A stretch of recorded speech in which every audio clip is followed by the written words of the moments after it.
Hello मित्रांनो, सकाळी सकाळी दुकानात गेली तर दुकानवाल्यानं मला दाचा शिका दिला. पा इकडे काही चालत नाही दाचा शिका. मी म्हणलं त्यालाच वापस देईन, घेईन नाही तर असं कसं नाही घेईन म्हणलं. मग घरी आली, स्वयंपाक केला, नाश्ता करून घेतला. मग हजबंडसाठी करून ठेवले पराठे. हजबंडनं केलं सकाळी सकाळी डोकं करा पा तुम्ही, चांगली दिसते का हे कटिंग टाकल्यासारखी कटिंग करून ठेवली. मला अजिबात नाही आवडली. मग सगळे गेले ड्युटीवर. मग म्हणलं गॅस साफ करून घेतो. मग गॅस वटाके साफ केला. मग विचारत बसली, म्हणलं लावायचं आता झाडू. मग झाडू दिसला तर म्हणलं झाडू बी लावून घ्या. मग म्हणलं आता झाडाला पाणी टाकून द्यावं, बिचारायला 2-4 दिवस पाणी नाही टाकलं तर वारून गेलते. मग फ्रेश झाली. मग क्रीम काही घरी होती नाही, मग पावडरच लावला.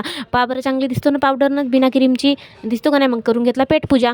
मग इव्हिनिंग म्हणजे 4 वाजता उठली झोपून, पा तोंड कसं दिसते सुधल्याने. मग चाय घे पेला तर मग फ्रेश वाटत होतं. मग भाऊन मी आली बाजारात. पा कशा मच्छ्या मोठ्या मोठ्या आहे का तुमच्या इकडे अशा मच्छ्या.